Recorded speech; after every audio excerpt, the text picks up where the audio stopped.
Mother is eros. Mother is desire. Mother's the intrinsic value that lies at the core of reality, right? Mother is, right, the knowing that it all matters, that nothing's left out, that you don't have to search for meaning. Let's stop searching for meaning, friends. It's right here.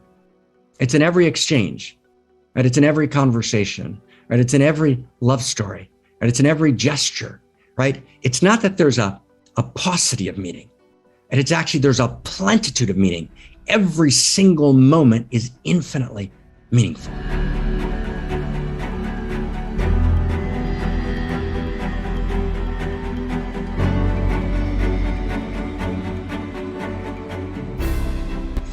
But I'm going to look at a second set of clips, and I'm going to call these the mother clips. Okay, the mother clips.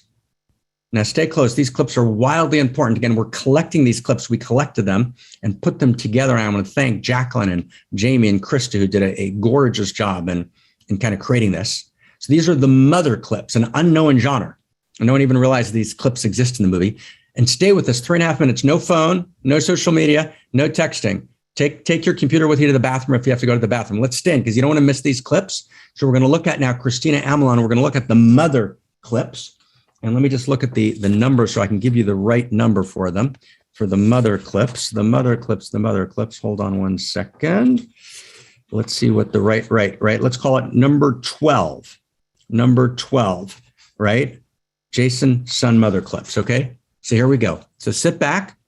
Here we go. It's wild. It's going to get even like, and David and Eugis, right, did a huge piece in creating these clips, right? Jamie just writes in the chat box, David and Eugis creating the clips. David and Eugis, thank you. Christina Amelon, when you're ready. Okay, so now, Peter, we're 6 drones down. Is this thing still going to work? Well, the engineers assured me that, yes, 24 drones is enough. Well, how many can we lose? How many more?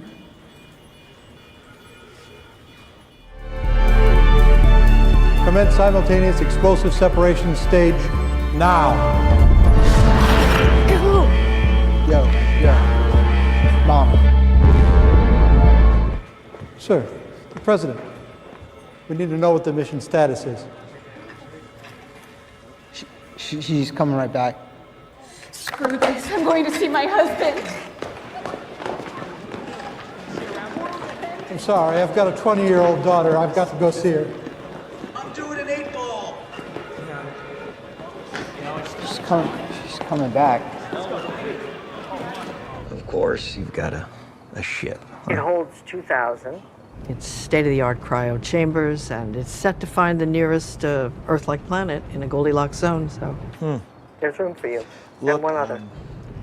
Bree, your wife, your call. I'm good, but thank you for the offer. You have fun with Jason. Jason? Oh, shit. She's coming back.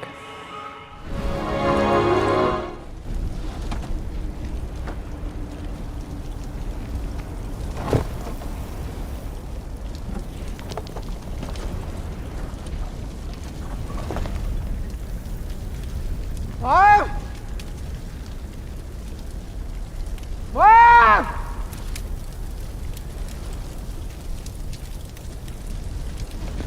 What's up, y'all? I'm the last man on Earth. Shit's all fucked up.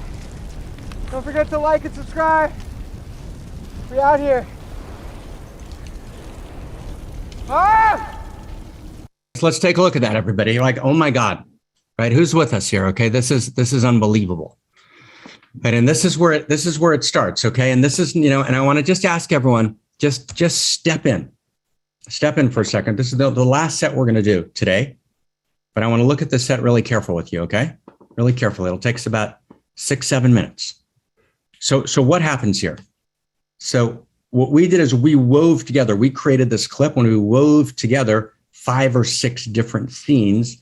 You could actually catch a hidden genre, right? A hidden theme, a hidden mystical note, a hidden wisdom, right? That the movie makers, again, were almost undoubtedly unaware of. It doesn't matter. The movie speaks by itself.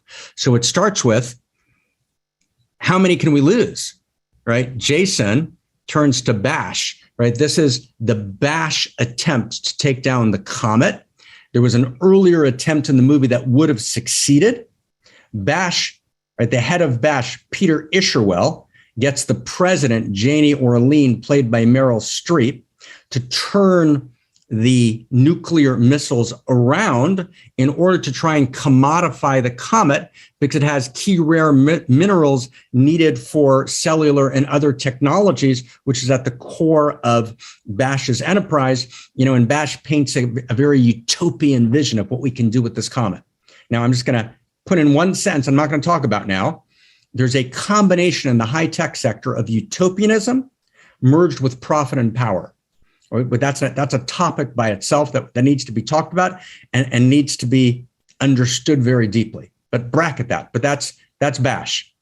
So now Bash is going to do its own mission, but its own mission, which is run by Noble Laureates, right? They've actually hijacked some of the best minds in the world, but there's no time. It's not peer reviewed, but it's not done appropriately, right? And it's going to fail.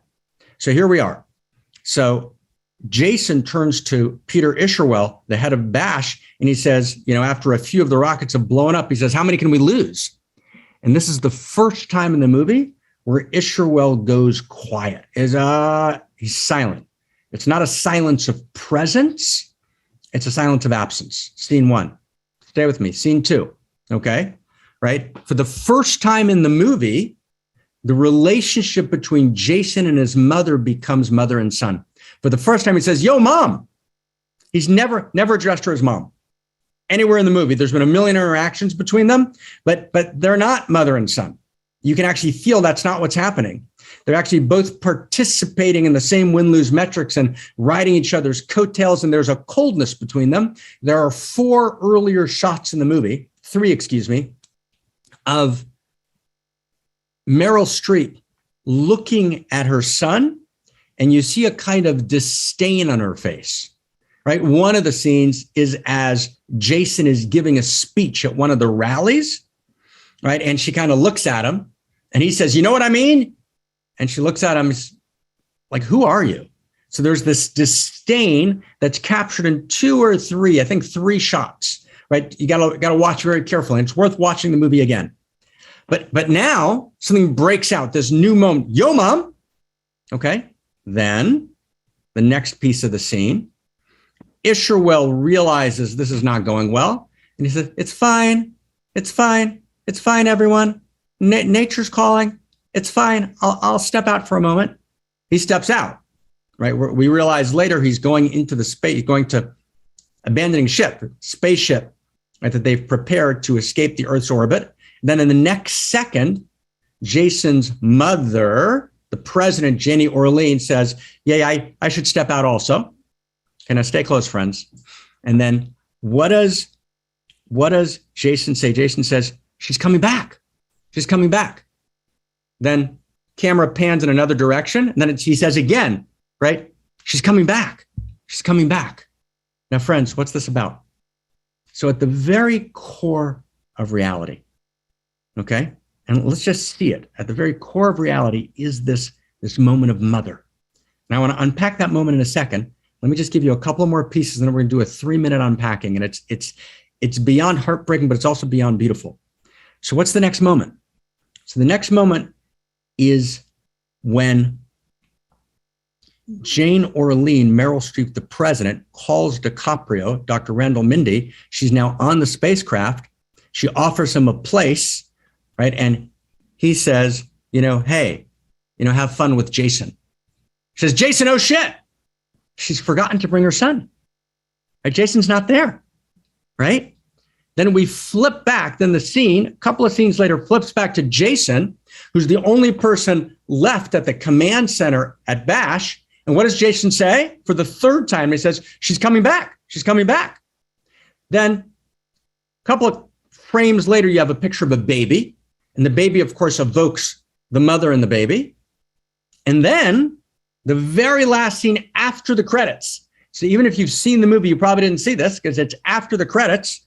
The one person who survives, who climbs out of the rubble because he's been glued to that chair waiting for his mother to come back, is Jason.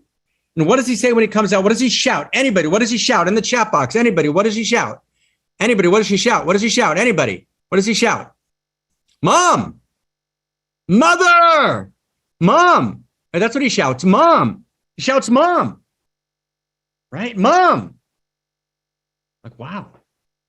Let's bring this together. And then mom's not there. So he goes to social media, right? Social media is the pseudo-eros, right? And he says, yeah, here I am, pseudo-eros. And then he says, mom, for the last time. Like, wow. So let's bring this together. So number one, let's look at it from two key, gorgeous shots. One,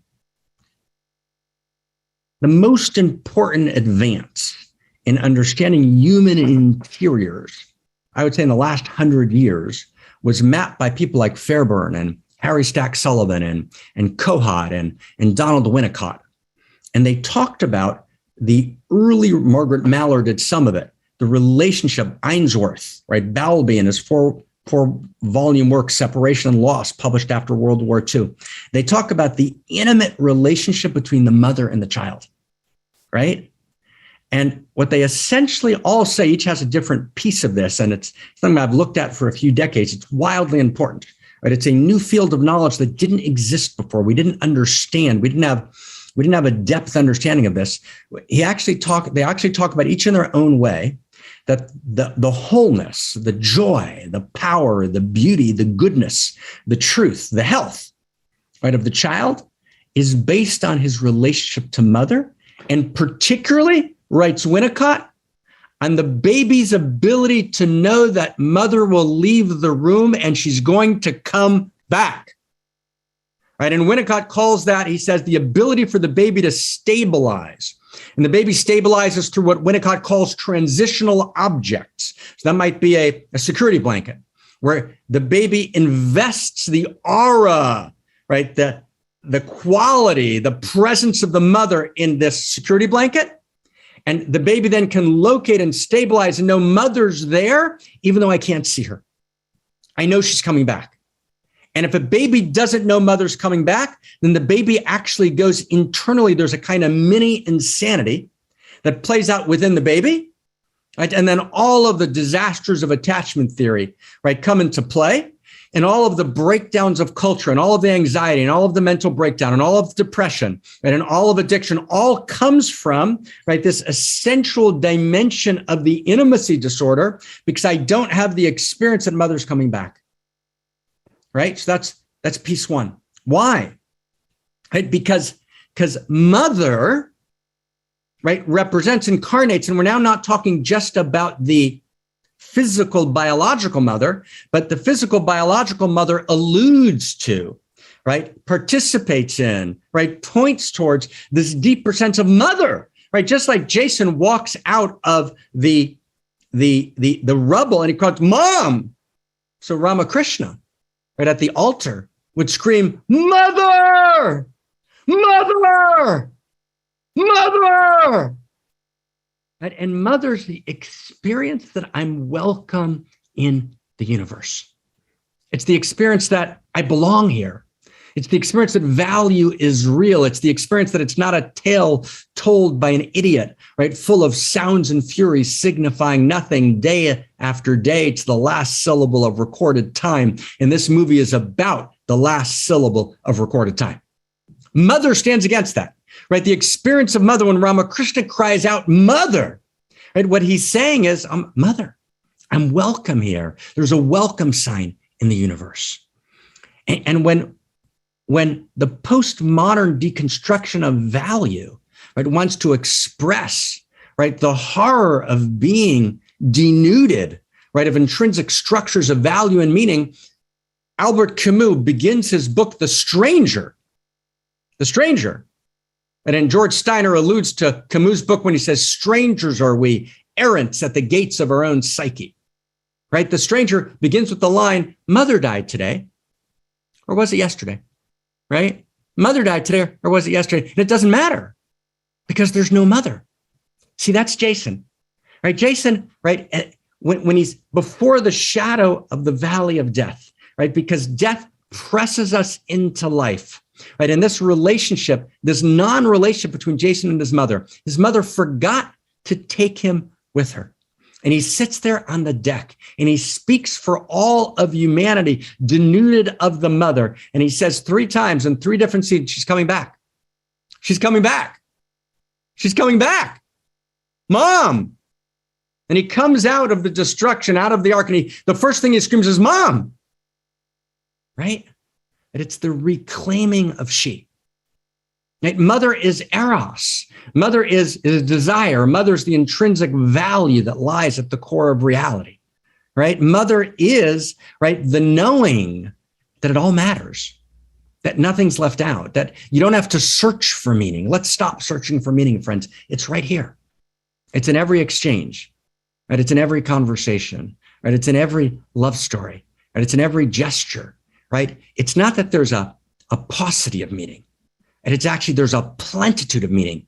Every single moment is infinitely meaningful, right? Oh my God, right? The BBC read this wrong. It's not about meaning that we create out of a world that's meaninglessness, that's meaningless. No, it's actually, we don't create meaning, we disclose meaning. And then because we participate directly in the fabric of cosmos, right? We participate in the field of desire and meaning, right? Desire and meaning are the same. Desire has intrinsic meaning and clarified desire. My deepest heart's desire discloses the deepest meaning. Like, wow. So, right? This is to mother you, sings Sinead O'Connor, right? We gotta mother each other. We hold each other, right? We never let go. We welcome each other, right, to the universe. When someone does something for us, we say, right, thank you. And they say, you're welcome. It's not a commodified it, Bash, Peter Isherwell, Janie Orlean relationship. Thank you. You're welcome. Mother. Okay. That's the beginning of a new story of intrinsic value. Mother is a first principle and first value of cosmos. Now, we think that we can retain value even after we deconstructed it, right? Postmodernity thought we can declare all value to be social constructions of reality, mere fictions, right? Figments of our imagination, but still retain value. We can't. That's what Camus said. That's why he opens the novel The Stranger by saying, mother died today, or was it yesterday? Right? The second I denude the world of value, and the second that fundamentalism in all of its forms, whether it's scientific fundamentalism or religious fundamentalism, hijacks value, we don't actually articulate a new universal shared grammar of value, then mother ceases to have meaning. Mother died today, or was it yesterday? Right? Doesn't matter. And Janie Orlean, right, can't actually establish with her son that mother-son bond, right? That actually is the core of all value. And you can have a mother-son bond between 2 men, between women, between 2 women, between, right, mother and a son and a mother, a son and a father. It's about this unshakable, right, this irreducible bond that has intrinsic and ultimate value. It's not about the biological mother, although sometimes she participates and sometimes she doesn't, right? But it's about being connected, right, to the field of value, which is the field of she, which is the field of eros, right? That's the beginning of the new story.